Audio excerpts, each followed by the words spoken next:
Okay, strap in because today we're diving deep into the mind of Katt Williams. Oh boy, here we go. Yeah, we're talking about his recent, and let's just say very opinionated, interview on Club Shay Shay. It's definitely gotten people talking, that's for sure. That's an understatement.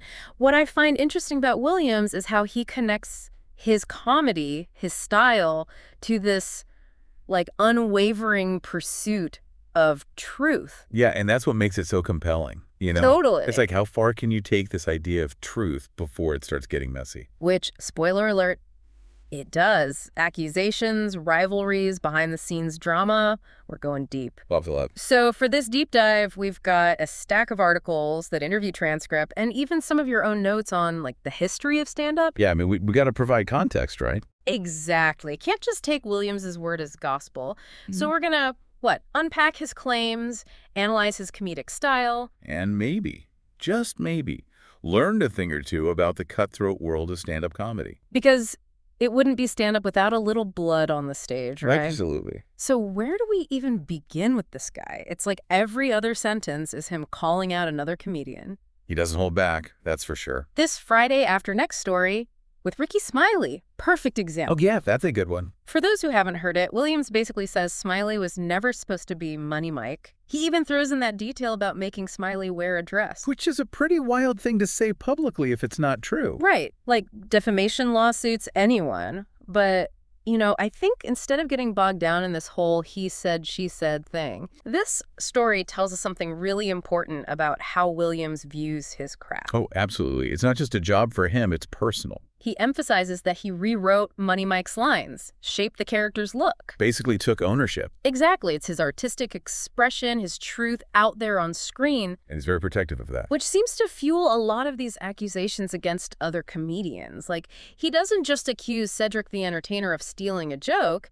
He paints him as part of this larger system designed to, shut out outsiders. Yeah, it's this whole insider versus outsider narrative. Exactly. So we have this specific instance of, allegedly, a stolen joke. Right. But then it spirals. This larger critique of the comedy world, this inner circle, this clique that rewards conformity and punishes anyone who doesn't play by their rules. And, of course, he's on the outside of that. And loving it. He's the anti-clique, the one who's been blackballed for speaking truth to power. The lone wolf howling at the moon.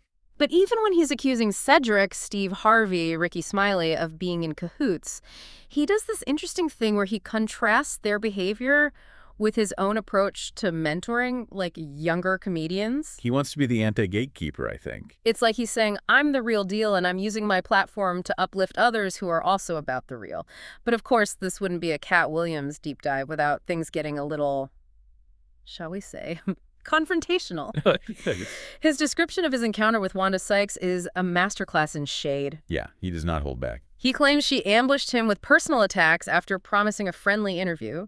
And he doesn't just leave it at that. He dissects their comedic styles. Which, let's be honest, are very different. Calling her approach inferior, and then implying that her career suffered because of how she treated him. Karma's a funny thing, isn't it? It's like he sees this karmic connection between staying true to yourself, your truth, and achieving lasting success. You reap what you sow. And those who violate that code, well, they're going to hear about it, maybe even face the consequences. He definitely believes in holding people accountable. Which isn't just limited to the comedy world. He brings up his willingness to call out powerful figures, R. Kelly, Harvey Weinstein. He sees himself as someone who speaks truth to power, even when it's dangerous. It's a powerful narrative, no doubt.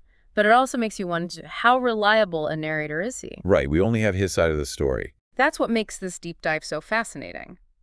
We're not just trying to figure out what actually happened in these situations.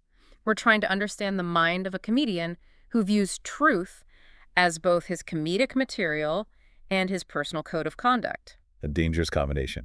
And this whole truth thing, it's not just about calling people out, Okay, so there's more to it. Yeah, he's got this fascinating backstory. This dude was reading fluently at 3 years old. Got into college at 7. Wait, what? Reading at 3, I can maybe wrap my head around, but college at 7? Come on. Right. It almost sounds made up, but it talks about performing on stage at 5, so. So the drive to be in the spotlight, it's baked in from the beginning. Pretty much. Although it wasn't all, standing ovations and sold out shows from day one. He's had his struggles, for sure. He mentions, like, a period of homelessness right before Friday After Next.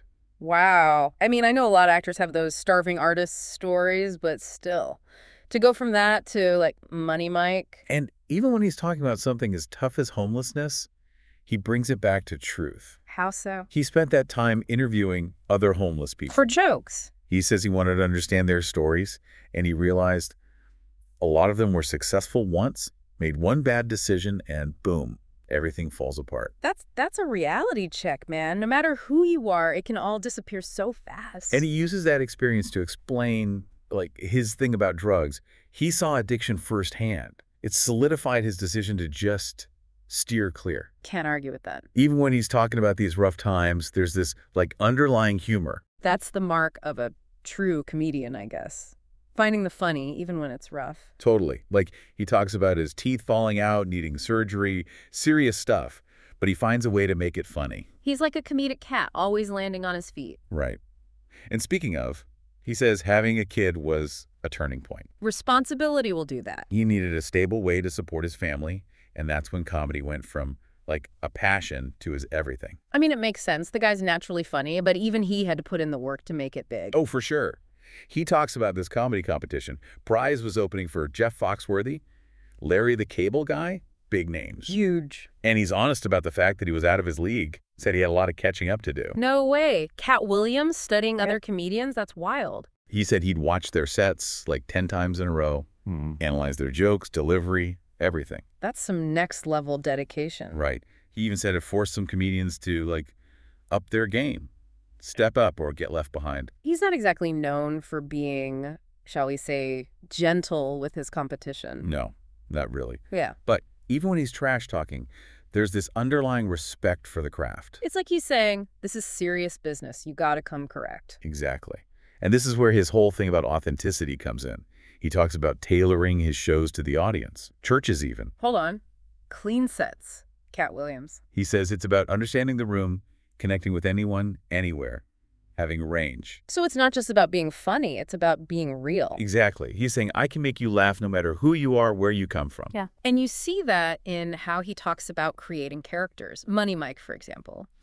He drew on his own experiences, but he didn't rely on stereotypes. It all comes back to that truth thing. Right. He's sharing his truth, his perspective, and the humor comes from that authenticity. And it shows in his work ethic, too. He's constantly refining his material, writing new jokes, always evolving. He even compares himself to Michael Jordan at one point. Saying, you can't beat him, not then, not now. Bold statement. Right. But it speaks to his ambition. He's not just trying to be successful. He wants to be the best. And that kind of drive, that intensity, it's almost intimidating. It makes you wonder, what's the cost of that kind of success? How many bridges do you have to burn? Right. Has his pursuit of truth come at a price? And that's not even getting into his views on society, which, let me tell you, buckle up because it gets deep. He doesn't just, stick to comedy. Oh, no, this is Katt Williams we're talking about. Exactly. If there's a soapbox, he's on it. He sees this connection, right, between the truth in comedy and the truth, well, everywhere. And the need for it. Especially when it comes to what he calls systems of control. Ooh, yeah, he goes there. The Illuminati, cancel culture, the works. Even education and the media get a shout out. And this is where his comedic mind really shines through. Because he doesn't just rant, he analyzes. He's a comedian, it's what they do. Right. But he's dissecting power structures, hypocrisy, the whole 9 yards. Like when he talks about comedians selling out. It's not just a personal failing for him, it's a symptom. Oof. This larger societal thing, this obsession with, like, wealth and status over everything else. So we're all doomed then. Just cogs in the machine. He doesn't exactly offer solutions, no. Figures. But he wants us to think critically, to question the narratives, Find our own truth. That's a good message. It's what this deep dive is all about, isn't it? To think Katt Williams would be the one to inspire introspection. Right. So after all of this, what's the verdict? Yeah, is he a comedic genius, a provocateur, or just loud? I think a bit of all three. The talent's there, the wit, the sharp mind, but there's baggage, Yeah. Old wounds that need to speak out. Even if it means burning a few bridges.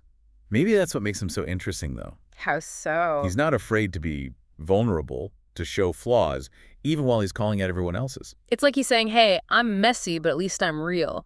And in a world obsessed with appearances, that's something. It's a lot to unpack, that's for sure. It always is with Katt Williams. So where does this leave us?